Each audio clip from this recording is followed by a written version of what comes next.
కర్నూలు జిల్లా బస్సు దుర్ఘటనకు కారణాల్లో ఒకరైన బైక్ నడిపిన వ్యక్తి మృతదేహాన్ని కుటుంబ సభ్యులకు అప్పగించారు.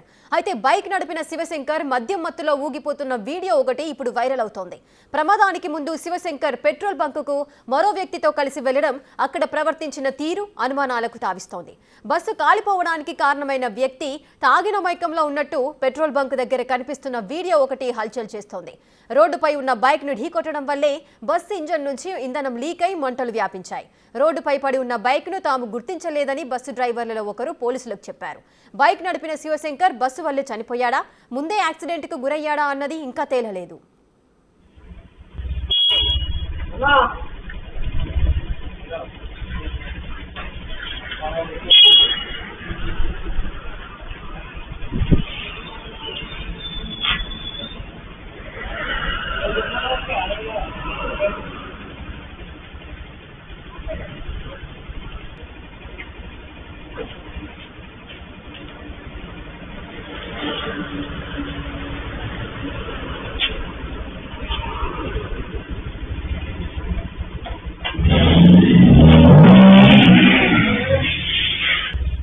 కర్నూలు జిల్లా బస్సు దుర్ఘటనకు కారణాల్లో ఒకరైన బైక్ నడిపిన వ్యక్తి మృతదేహాన్ని కుటుంబ సభ్యులకు అప్పగించారు. అయితే బైక్ నడిపిన శివశంకర్ మద్యం మత్తులో ఊగిపోతున్న వీడియో ఒకటి ఇప్పుడు వైరల్ గా మారుతోంది. ప్రమాదానికి ముందు శివశంకర్ పెట్రోల్ బంకుకు మరొక వ్యక్తితో కలిసి వెళ్లడం, అక్కడ ప్రవర్తించిన తీరు కూడా పలు అనుమానాలకు తావిస్తోంది. బస్సు కాలిపోవడానికి కారణమైన వ్యక్తి తాగిన మైకంలో ఉన్నట్టుగా పెట్రోల్ బంక్ దగ్గర కనిపిస్తున్న వీడియోలో ఒకటి హల్చల్ చేస్తోంది. రోడ్డుపై ఉన్న బైక్ ను ఢీకొట్టడం వల్లే బస్సు ఇంజన్ నుంచి ఇంధనం లీక్ అయి మంటలు వ్యాపించాయి. రోడ్డుపై పడి ఉన్న బైక్ ను తాము గుర్తించలేదని బస్సు డ్రైవర్లలో ఒకరు పోలీసులకు చెప్పారు. మరి బైక్ నడిపిన శివశంకర్ బస్సు వల్లే చనిపోయాడా, లేదా ముందే యాక్సిడెంట్ కు గురయ్యాడా అన్నది ఇంకా స్పష్టంగా తేలలేదు.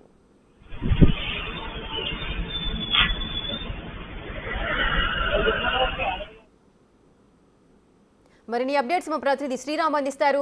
శ్రీరామ్, నిన్న బస్సు అగ్ని ప్రమాదంకి ఏ విధంగా గురైంది, దానికి సంబంధించిన వ్యక్తి శివశంకర్ మధ్యమత్తులో ఊగుతున్న వీడియో ఒకటి బయటకు వచ్చింది. ఇప్పుడు అది వైరల్ గా మారుతోంది. అతను పెట్రోల్ బంకులో పెట్రోల్ కొట్టించుకున్నప్పుడు వీడియోలో కూడా కాస్త తేడాగా కనిపిస్తోంది.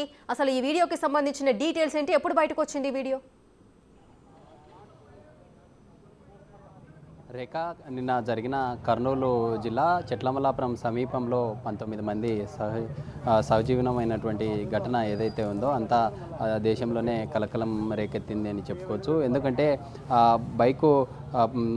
బైకును ఢీకొట్టిందా లేకుంటే ముందుగానే ప్రమాదం చోటు చేసుకుందా అనే కోణంలో పోలీసులు దర్యాప్తు చేస్తున్నారు. అయితే కర్నూలు జిల్లా ఎస్పీ విక్రాంత్ పాటిల్ కీలకంగా నిన్న మీడియా సమావేశంలో మాట్లాడడం జరిగింది.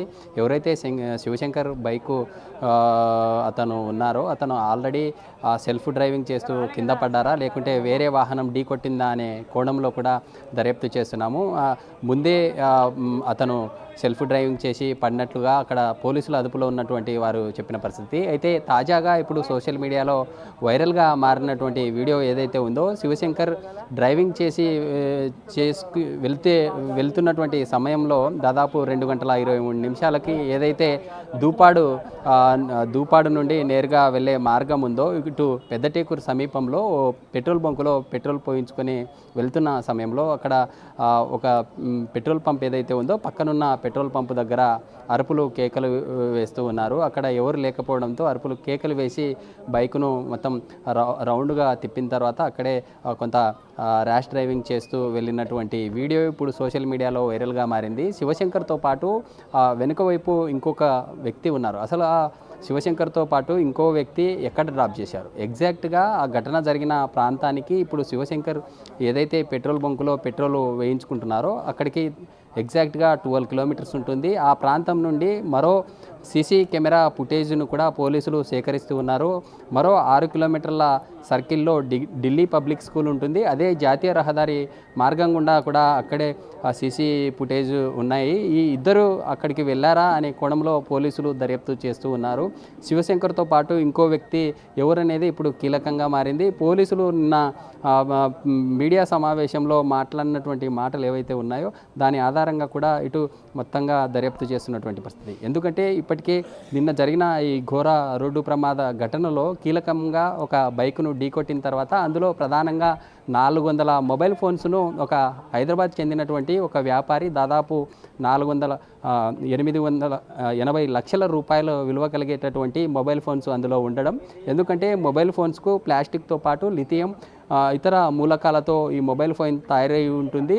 ప్లాస్టిక్ మండడానికి అతి త్వరగా మండడానికి వీలైనటువంటి స్వభావం ఉంటుంది. దాంతోపాటు ఈ లిథియం అనేది పేలుడు సంభవించడానికి కీలకంగా మారే ఛాన్స్ ఉంది. అందుకే ఇలాంటి ఘటన చోటు చేసుకుందంటూ కూడా ఫోరెన్సిక్ అధికారులు కీలకంగా వీటన్నింటినీ దర్యాప్తు చేస్తున్నటువంటి పరిస్థితి. అయితే మనముండే ఈ జీజీహెచ్ ప్రభుత్వ సరోజన వైద్యశాల ఏదైతే ఉందో ఇక్కడికి 19 మృతదేహాలను ఇక్కడికి తీసుకొని రావడం జరిగింది. ఇక్కడికి తీసుకొని వచ్చిన తర్వాత ఇక్కడ నుండి నేరుగా వారి ఉండే స్కెల్టన్స్ ఏవైతే ఉన్నాయో వాటిని ప్రత్యేక అంబులెన్స్లో ఇప్పటికే 16 మంది వారి యొక్క బోన్స్ను సేకరించి డిఎన్ఏ టెస్టులకు అమరావతికి తరలించినటువంటి పరిస్థితి. అయితే అమరావతికి తరలించిన తర్వాత ప్రభుత్వం కూడా అప్రమత్తమైంది. దాదాపు డిఎన్ఏ పరీక్షలు చేయాలంటే కొంత ఆలస్యం పట్టే సమయం ఉంటుంది. కానీ ఇదంతా కూడా ఇప్పటికే తమ కుటుంబ సభ్యులు ఎవరైతే ఉంటారో వారి యొక్క డిఎన్ఏ పరీక్షలకు ఇప్పటికే మృతదేహాల నుండి నమూనాలు సేకరించారు. ఇటు ఫ్యామిలీ మెంబర్స్ నుండి రక్త నమూనాలను కూడా సేకరించారు. అయితే డిఎన్ఏ కోసం అయితే ఈ బాధితులంతా కూడా ఎదురు చూస్తున్నటువంటి పరిస్థితి. ఎస్ శ్రీరామ్, మనము క్లియర్ కట్గా పెట్రోల్ బంకులో తను పెట్రోల్ కొట్టించుకుంటున్న వీడియో ఒకటి మనకు స్పష్టంగా కనిపిస్తుంది. అందులో కాస్త తూగుతున్నట్టుగా అయితే మూమెంట్స్ అయితే కనిపిస్తున్నాయి. మరి నిజంగానే అతను మద్యం సేవించాడా లేదా అనేది ఇంకా క్లారిటీ అయితే రాలేదు.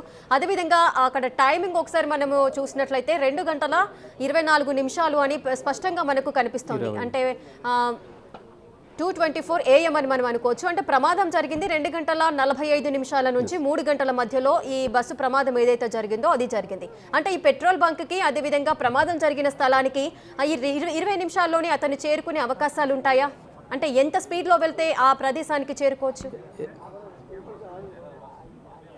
ఎస్ రేఖ, ఎగ్జాక్ట్గా. ఎందుకంటే అతను పెట్రోల్ పోయించిన పెట్రోల్ బంక్ ఏదైతే ఉందో ఇటు కర్నూలు నుండి ఒక 7 కిలోమీటర్ల దూరంలో ఉంటుంది.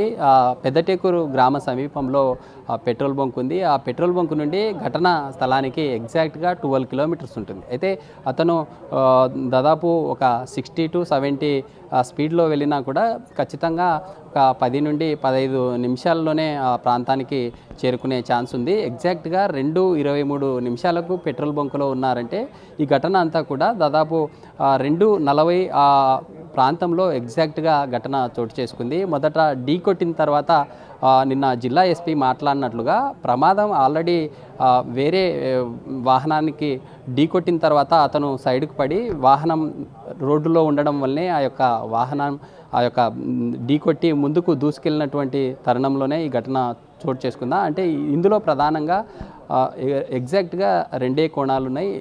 మొదట వాహనం ఢీ కొట్టినా కూడా బైకు ఖచ్చితంగా రోడ్డు మీద ఉంటుంది. ఆ రోడ్డును ఈ ఎవరైతే కావేరీ ట్రావెల్స్ బస్సుని నడుపుతూ ఉన్నారో అతను చూసుకోకుండా, లేకుంటే అతివేగమా, లేకుంటే నిద్రమత్తులో ఆ యొక్క వెహికల్ని దూసుకొనన్నా వెళ్ళాలి, లేదనుకుంటే ఖచ్చితంగా ఆ 2 వీలర్ని డాష్ కొట్టడం వల్లే ఈ ఘటన జరిగింది. అయితే ఈ 2 కోణాల్లో కూడా పోలీసులు దర్యాప్తు చేస్తున్నారు. ఇప్పటికే ఎవరైతే ఢీ కొట్టారో ఆ డ్రైవర్ను పోలీసుల అదుపులో ఉన్నారు. అదుపులో ఉన్న తర్వాత వారిని దర్యాప్తులో భాగంగా ముమ్మరంగా పోలీసులు ముందుకెళ్తున్నారు. ఇప్పటికే నెల్లూరుకు చెందిన రమేష్ ఉలిందకొండ స్థానిక పోలీస్ స్టేషన్ ఏదైతే ఉందో అందులో ఫిర్యాదు చేశారు. కావేరీ ట్రావెల్స్ మీద పలు సెక్షన్ల కింద కేసు కూడా నమోదైంది. నమోదైన తర్వాత పోలీసులు కూడా దర్యాప్తును ముమ్మరంగా ముందుకు తీసుకెళ్లే పరిస్థితి. అయితే నిన్న అర్ధరాత్రి ఏవైతే ఈ డిఎన్ఏ నమూనాల సేకరణ కోసం వారికి కావాల్సినటువంటి వాటన్నింటినీ కూడా ఇక్కడ నుండి ప్రత్యేక అంబులెన్స్లో అమరావతికి తరలించారు. మిగతా ఒక 3 మెంబర్స్ రక్త నమూనాలు వారు అందుబాటులో లేకపోవడంతో వారు కూడా ప్రత్యేక వాహనంలో ఇక్కడ నుండి అమరావతికి వెళ్ళారు. అయితే ఈ ప్రక్రియ అంతా డిఎన్ఏ సంబంధించినటువంటి ప్రక్రియ అంతా చేయాలంటే కొంత సమయం పట్టే అవకాశం ఉంది. ఈ సమయం పట్టడానికి ఏదైతే త్వరితగతిన ప్రభుత్వం శ్రీరామ్, ఇంకొక విషయం, ఆ వీడియోలో మనకు శివశంకర్తో పాటు మరొక వ్యక్తి కూడా కనిపిస్తున్నారు. మరి ఆ వ్యక్తి ఎవరు? ఆ వ్యక్తికి సంబంధించిన డీటెయిల్స్ ఏమైనా లభించాయా? పోలీసులు ఏమంటున్నారు ఆ వ్యక్తికి సంబంధించి? అలాగే పెట్రోల్ బంక్ నుంచి మీరు ఇంకొక 6 కిలోమీటర్స్ వెళ్తే అటు ఢిల్లీ పబ్లిక్ స్కూల్ ఏదో ఒక స్కూల్ ఉంది అని చెబుతున్నారు. అక్కడ సీసీ కెమెరాలు ఏమైనా కలెక్ట్ చేసుకున్నారా పోలీసులు? అక్కడి వరకు ఆ వ్యక్తి ఏదైనా బైక్ పైన ఉండే అవకాశాలు ఉంటాయా? ఎస్ రేఖ, ఎగ్జాక్ట్గా. ఎందుకంటే ఇప్పటికే నిన్న పోలీసులు ఈ శివశంకరు అసలు కర్నూలు సమీపంలో ఉన్న ఈ ప్రజానగర్ కాలనీ నుండి ఏ సమయానికి వెళ్ళారు, ఏ సమయానికి వెళ్ళే సమయంలో ఏ సీసీ కెమెరాల్లో రికార్డ్ అయ్యారు, శివశంకర్ సంబంధించినటువంటి బైకు విజువల్స్ కానీ ఆ యొక్క వీడియో ఫుటేజ్ కోసం పోలీసులంతా కూడా నిన్నటి నుంచి మొత్తం ఈ ప్రక్రియలోనే ఉన్నారు. అయితే తాజాగా సోషల్ మీడియాలో ఇప్పుడు ప్రజెంటు మనం చూస్తున్న 2 గంటల 23 నిమిషాల వీడియో ఏదైతే ఉందో అదే చాలా కీలకంగా మారింది. అందులో శివశంకర్తో పాటు తన మిత్రుడు ఉన్నారు. శివశంకర్తో పాటు తన మిత్రుడు ఎందుకు ఈ ఘటన ప్రమాదం ఏదైతే జరిగిందో 12 కిలోమీటర్ల డిస్టెన్స్ ఉంటుంది. ఈ 12 కిలోమీటర్ల డిస్టెన్స్లో ఏదైనా మధ్యలో డ్రాప్ చేశారా, లేదా శివశంకర్ అతన్ని అక్కడే వదిలిపెట్టి వెళ్ళారా? కుటుంబ సభ్యులంతా ఒకటే చెప్తా ఉన్నారు, శివశంకర్ మా తమ్ముడు డోన్లో ఒక పని నిమిత్తం అక్కడ ఒక మేస్త్రిని కలవడానికి వెళ్ళే సమయంలోనే ఇలాంటి ఘటన చోటు చేసుకుంది. సాయంత్రం 7 గంటల సమయంలో తమ కుటుంబ సభ్యులకు చెప్పి వెళ్ళారంటూ కూడా తమ తల్లి కావచ్చు లేదా తమ బ్రదరు బిగ్ టీవీతో మాట్లాడుతూ కూడా చెప్పినటువంటి పరిస్థితి అయితే ఉంది. అయితే ఇప్పుడు అంతా ఈ యాంగిల్లో ఈ సీసీటీవీలో ఉన్నటువంటి కీలకమైనటువంటి ఆధారాలంతా ఒకటే, శివశంకర్తో ఉన్నటువంటి ఆ మిత్రుడు ఎవరు, పోలీసులు కూడా దర్యాప్తులో భాగంగానే ముమ్మరంగా చేస్తూ ఉన్నారు. ఆ పెట్రోల్ బంకు నుండి ఇంకా 3 కిలోమీటర్ల ముందుకెళ్తే ఆ సర్కిల్ ఏదైతే ఢిల్లీ పబ్లిక్ స్కూల్ ఉందో అక్కడ ఇటీవల జాతీయ రహదారిలో ఒక దొంగతనం సంబంధిత కేసు ఏదైతే ఉందో ఆ జాతీయ రహదారి సమీపంలోనే ఏటీఎంని బీహార్ సంబంధించినటువంటి ఒక ముఠా లాక్కెళ్లే సమయంలోనే ఇటీవల పోలీసులు అప్రమత్తమయ్యారు. జాతీయ రహదారిలో ఢిల్లీ పబ్లిక్ స్కూలు ఇంటర్నేషనల్ సంబంధించినటువంటి ఒక స్కూల్ ఉండడంతో ఆ ప్రాంతంలో కూడా తాజాగా ఒక సీసీ సంబంధించినటువంటి 360 డిగ్రీస్లో సీసీ కెమెరాను కూడా అక్కడ అమర్చడం జరిగింది. ఈ కేసు సంబంధించి ఖచ్చితంగా పెట్రోల్ బంకులో ఉన్నటువంటి శివశంకర్తో పాటు తన మిత్రుడు నిజంగా అతనితో పాటు వెళ్ళారా, ఒకవేళ వెళ్తే ఏం జరిగిందనేది ఈ ఢిల్లీ పబ్లిక్ స్కూల్ సర్కిల్లో ఉన్నటువంటి సీసీ కెమెరా చాలా కీలకంగా మారబోతుంది. ఆ సీసీ కెమెరాస్ నిజంగా పనిచేస్తూ ఉంటే పోలీసులు ఏం ఐడెంటిఫై చేశారు, ఒకవేళ ఐడెంటిఫై చేస్తే శివశంకర్తో పాటు తన మిత్రుడు ఉన్నారా, లేకపోతే శివశంకరు అక్కడే వదిలేసి వెళ్ళారా అనేటటువంటి సస్పెన్స్ నెలకొంది. శివశంకరు నిన్న జరిగినటువంటి పోస్టుమార్టం రిపోర్ట్లో కీలకమైనటువంటి ఆధారాలు ఉన్నాయి. పోలీసులు కావచ్చు, ఇటు డాక్టర్సు ఎక్కడ కూడా ఏం మాట్లాడినటువంటి పరిస్థితి. ఎందుకంటే శివశంకరు మనం చూస్తూ ఉన్నాం, పెట్రోల్ బంకులో అతను డ్రైవ్ చేసి వెళ్ళే సమయంలో కొంత అతను తూగుతూ వెళ్తున్నటువంటి వీడియోతో పాటు అరుపులు కేకలు వేస్తున్న వీడియోస్ మనం చూస్తూ ఉన్నాం. అయితే పోస్టుమార్టం రిపోర్ట్లో ఖచ్చితంగా నివేదికల్లో ఖచ్చితంగా ఒకవేళ మద్యం సేవించి ఉంటే శివశంకర్ సంబంధించినటువంటి డెడ్ బాడీలో ఖచ్చితంగా ఆ నమూనాల్లో ఖచ్చితంగా పాజిటివ్గా వచ్చి ఉంటుంది. అయితే దీనికి సంబంధించి పోలీసులు ఎలా ముందుకెళ్తారు, నిన్న సాయంత్రం శివశంకర్ సంబంధించిన డెడ్ బాడీని తమ కుటుంబ సభ్యులకు అప్పగించడం జరిగింది. ఈరోజు మధ్యాహ్నం శివశంకర్ అంత్యక్రియలోకి ఇప్పటికే తమ కుటుంబ సభ్యులు తమ గ్రామంలో అన్ని రకాల చర్యలు చేపట్టారు. అయితే తమ కుటుంబం సభ్యులను ఎలాంటి డిస్టర్బెన్స్ శ్రీరామ్, మీరు ఒకసారి ఆ వీడియోని మీరు క్లియర్గా చూసారా? ఇప్పుడు శివశంకర్ ఎవరైతే ఉన్నారో ఆయన బైక్ నడిపిన తీరు, అదేవిధంగా బైక్ కండిషను, అసలు తను హెల్మెట్ కూడా ధరించలేని పరిస్థితి, అంటే హెల్మెట్ కూడా తన దగ్గర లేదు. పోనీ పెట్రోల్ బంకులోకి ఎంటర్ అవుతున్నాడు కాబట్టి హెల్మెట్ తీసి పక్కకు పెట్టారా అంటే బైక్ పైన కూడా హెల్మెట్ ఎక్కడ కనిపించట్లేదు, వెనక కూర్చున్న వ్యక్తికి కూడా హెల్మెట్ లేదు. సో ఎవరికి హెల్మెట్ లేదు. బైక్ కండిషన్ చూసినప్పటికీ ఫ్రంట్లో ఉన్న డోమ్ కూడా పగిలిపోయిన సిచ్యువేషన్ కనిపిస్తుంది. ఓన్లీ ఇండికేటర్ ఒకటి మాత్రమే వెలుగుతుంది. అదేవిధంగా ఆ వ్యక్తి నడిపిన బైక్ ఏ విధంగా నడిపారో ఆ పద్ధతిని చూసినప్పుడు అక్కడే కూడా పెట్రోల్ కొట్టుకొని తను రిటర్న్ వెళ్ళేటప్పుడు బైక్ కూడా స్కిడ్ అవుతూ వెళ్ళిపోతుంది. అంటే ఈ విధమైన ప్రవర్తన అనేది మద్యం ఎప్పుడైతే సేవిస్తారో అప్పుడు తర్వాతనే, ఇంతకు ముందే మద్యం సేవించిన తర్వాతనే ఈ ప్రమాదం జరిగింది అని అనుకోవడానికి ఒక రీజన్గా అయితే మనకు కనిపిస్తోంది కదా. ఎస్ రేఖ, ఖచ్చితంగా. ఎందుకంటే అతను పెట్రోల్ బంక్కి ఎంటర్ అయిన తీరుని మనం ఒకసారి అబ్జర్వ్ చేసినట్లయితే ఏదైతే తాగని ముందు ఏ విధంగా ఉంటారో అలాంటి సిచ్యువేషన్లో వచ్చి బైక్ను అక్కడ స్టాండ్ వేసి ఇద్దరు తన మిత్రుడితో పాటు ఈ శివశంకర్ ఇద్దరు అక్కడే దిగి అరుపులు కేకలు వేశారు. అంటే ఆ 2:30 ప్రాంతంలో పెట్రోల్ బంకులో అందరు కూడా నిద్రించేటటువంటి పరిస్థితి ఖచ్చితంగా ఉంటుంది. ఆ నైట్ డ్యూటీలో కేవలం ఒకరా లేదా ఇద్దరు ఉండే ఛాన్స్ ఉంటుంది. ఇలాంటి సిచ్యువేషన్లో వీళ్ళు అరుపులు కేకల తర్వాత ఏదైతే వాళ్ళు ఎవరు రాకపోవడంతో అతను పెట్రోల్ కూడా పోయించుకున్నట్లు కూడా వీడియోలో మనకి ఎక్కడా కనపడలేదు. తర్వాత అక్కడికి మరోసారి బైక్ దగ్గరికి వెళ్ళిన తర్వాత బైక్ను 360 డిగ్రీ యాంగిల్లో మొత్తం రౌండ్గా తిప్పిన తర్వాత బైక్ని మూవ్ చేస్తూ ముందుకెళ్ళాడు. ముందుకు మూవ్ చేస్తూ వెళ్ళిన సమయంలో మనం చూసాం. అంటే ఒక రకంగా చెప్పాలంటే బైక్ను స్టంట్ చేసే సమయంలో ఏ విధంగా రిహార్సల్ చేస్తారో అలాంటి సిచ్యువేషనే కనిపించింది. ఖచ్చితంగా ఇలాంటి మూమెంట్స్ నెలకొనాలంటే ఖచ్చితంగా మద్యం మత్తులో ఉంటే తప్ప ఇలాంటి దృశ్యాలు మనం చూడము. కానీ అలాంటి పరిస్థితే ఉంది. ఇక ఇక్కడ ఎగ్జాక్ట్గా మనం ఒకటి ఖచ్చితంగా చెప్పగలం. కర్నూలుకి ఒకవేళ ఆ పెట్రోల్ బంక్ నుండి తన మిత్రుడు ఎవరైతే ఉన్నారో వారిని కర్నూలులో డ్రాప్ చేయాలంటే కూడా శివశంకర్ ఆ ఘటన జరిగిన ప్రాంతానికి వెళ్ళడానికి ఎలాంటి ఛాన్స్ లేదు. ఖచ్చితంగా శివశంకర్తో ఉన్నటువంటి తన మిత్రుడు ఆ పెట్రోల్ బంక్ దగ్గరే వదిలి వెళ్ళారా, లేకుంటే ఆ సమీపంలో ఆ ఘటన చిన్నటేకూరు పెద్దటేకూరు గ్రామాల మధ్యన ఆ పెట్రోల్ బంక్ ఉంటుంది. ఒకవేళ తన మిత్రుడిని అక్కడే డ్రాప్ చేసి ముందుకెళ్ళాలి. అంటే ముందుకెళ్ళాలంటే కేవలం ముందుకెళ్తే 12 కిలోమీటర్ల దూరంలో కేవలం చిన్నటేకూరు అనే గ్రామం మాత్రమే 1 కిలోమీటర్ దూరంలో వస్తుంది.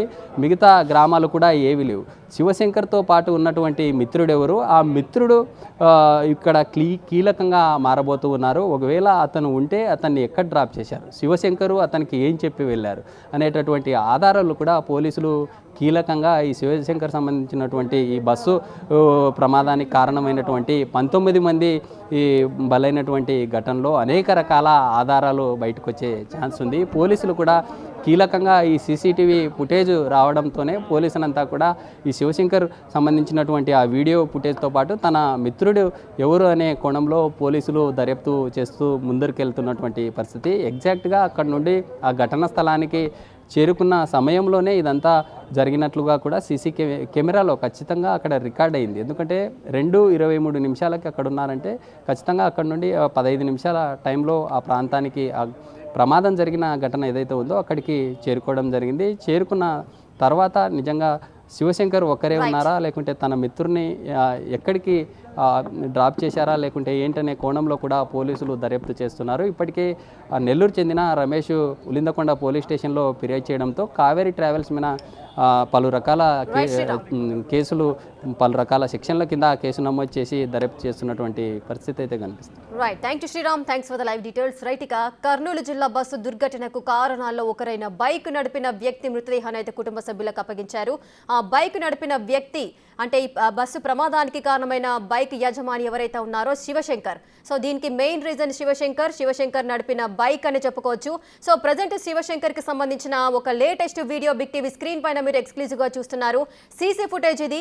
మీరు అసలు శివశంకర్ ఎవరు, ఏ విధంగా ఉంటాడు, అసలు ఆ బైక్ నడిపిన తీరు ఏ విధంగా ఉంది, ప్రమాదానికి ఏ విధంగా గురయ్యింది, అసలు ఆ బస్సు కిందికి వెళ్ళడానికి గల కారణాలేంటి, సో ఇవన్నీ కూడా ఒకసారి మీ మైండ్లో అలా తిరుగుతూ ఉంటాయి. అసలు శివశంకర్ ఏ విధంగా ఉంటాడు అని అసలు ఈ పెట్రోల్ బంక్కి సంబంధించిన వీడియో ఒకసారి మీకు ఎక్స్ప్లెయిన్ చేయడానికి ప్రయత్నిస్తాను. శివశంకర్ వాళ్ళ ఫ్రెండ్తో పాటు బైక్ని తీసుకొని పెట్రోల్ బంకుకు చేరుకున్నాడు. కరెక్ట్గా మీరు టైం చూడొచ్చు, October 24th 2:24 అంటే 2:23-24 మధ్యలో. సో 1 minute వారంతా కూడా వాళ్ళిద్దరూ కూడా పెట్రోల్ బంక్ దగ్గరే ఉన్నారు. ఆ టైంలో పెట్రోల్ బంకుకు చేరుకోవడం, పెట్రోల్ కొట్టించుకోవడానికి వారిద్దరు కూడా అక్కడికి చేరుకున్నారు. తాను వచ్చిన సందర్భాలు, తాను ఏ విధంగా బిహేవ్ చేస్తున్నాడు అనేది మీరు పర్టికులర్గా బిగ్ టీవీ స్క్రీన్ పైన మీరు ఎక్స్క్లూజివ్గా చూడొచ్చు. అతను బైక్ నడిపిన తీరు మీరు అబ్జర్వ్ చేసినట్లయితే ఆ పెట్రోల్ కూడా కొట్టించుకోలేదు అతను. ఎందుకంటే ఆ టైంలో పెట్రోల్కి సంబంధించిన సిబ్బంది ఎవరైతే ఉంటారో వారంతా కూడా గాఢమైన నిద్రలో ఉండుంటారు. సో వీరు లోపలికి చేరుకున్న తర్వాత పెట్రోల్ కొట్టించుకునే ప్రయత్నం చేశారు. కానీ అక్కడ ఎవరు కనిపించలేరు. వీరు 2-3 కేకలు వేసినట్టుగా కూడా బయట వాయిస్ అయితే వినిపించింది. సో అదేవిధంగా శివశంకర్ అంత లాంగ్ జర్నీ వెళ్ళినప్పుడు కనీసం హెల్మెట్ కూడా ధరించకుండా ఆ విధంగా ఆయన ఊగుతూ కనిపిస్తున్నాడు. సో మద్యం సేవించాడు అని పర్టికులర్గా మనకు అర్థమవుతోంది. అదేవిధంగా బైక్ సిచ్యువేషన్ కండిషన్ ఏ విధంగా కూడా ఉందో చూడొచ్చు. ఆ ఫ్రంట్ పార్ట్లో మనకి డోమ్ కూడా పగిలిపోయి కనిపిస్తోంది. ఇండికేటర్ ఒకటి మాత్రమే అక్కడ బ్లింక్ అవుతూ మనకు సీసీ ఫుటేజ్ విజువల్స్లో కూడా మనం చూడొచ్చు. శివశంకర్ అదేవిధంగా ఆయన వెనకాల ఉన్న వ్యక్తి, మరి ఆ వ్యక్తి ఎవరు? ప్రమాదం సమయంలో శివశంకర్ డెడ్ బాడీ ఒక్కటే మనకు కనిపించింది. మరి శివశంకర్కి సంబంధించి ఆయన బైక్ పైనే వస్తున్న ఆ వ్యక్తి ఎవరు అనేది ఇంకా డీటెయిల్స్ అయితే తెలియలేదు. శివశంకర్ కంపల్సరీగా మద్యం సేవించి ఉంటాడు అనడానికి ఇది ఒక నిదర్శనంగా మారుతోంది. ఇప్పుడు బిగ్ టీవీ స్క్రీన్ పైన మీరు చూస్తున్న ఈ సీసీటీవీ ఫుటేజ్లో మీకు క్లియర్గా కనిపిస్తోంది. తను బైక్ నడిపే తీరు కూడా మీరు అబ్జర్వ్ చేయొచ్చు. సాధారణంగా ఎంత మెల్లిగా కూడా వెళ్ళొచ్చు అక్కడ, కానీ అతను బండి స్కిడ్ చేస్తూ కూడా ఏ విధంగా డ్రైవ్ చేస్తున్నాడో కూడా మనం చూడొచ్చు. మరి ఆ వ్యక్తిని అంటే ఇప్పుడు 2:24 వాళ్ళు పెట్రోల్ బంకులో ఉన్నారు. ప్రమాదం జరిగింది 2:25 నుంచి 3 గంటల మధ్యలో, అంటే సుమారుగా 20 నిమిషాలు 30 నిమిషాల టైంలోనే ప్రమాదం జరిగింది. మరి పెట్రోల్ బంకు నుంచి ప్రమాద స్థలానికి 12 కిలోమీటర్ల దూరం ఉంటుంది. సో వీళ్ళు ఏ రేంజ్లో ఏ స్పీడ్లో వెళ్తే ఆ ప్రదేశానికి చేరుకున్నారు. అక్కడికి వెళ్లేలోగా వీరిన మధ్య మత్తులో ఉన్నాడు కాబట్టి అక్కడ ఎదురుగా వస్తున్న వాహనాన్ని లేదంటే పక్కనే వెళ్తున్న వాహనాన్ని ఏదైనా ఢీ కొట్టి అక్కడ యాక్సిడెంట్ జరిగిందా, లేదా ఆయన తప్పతాగి ఉండడం వల్ల డ్రైవ్ చేయలేకపోయి ఓవర్ స్పీడ్తో వెళ్ళి స్కిడ్ అయ్యి పడిపోయి బస్ కిందికి వెళ్ళిపోయిందా, ఈ ప్రమాదానికి కారణమైందా? ఇలా పలు కోణాలలో ప్రతి ఒక్కరిలో ఎన్నో ఆలోచనలు రేకెత్తుతున్నాయి. ప్రజెంట్ మీరు శివశంకర్కి సంబంధించిన సీసీటీవీ ఫుటేజ్ను మీరు బిగ్ టీవీ స్క్రీన్ పైన చూస్తున్నారు.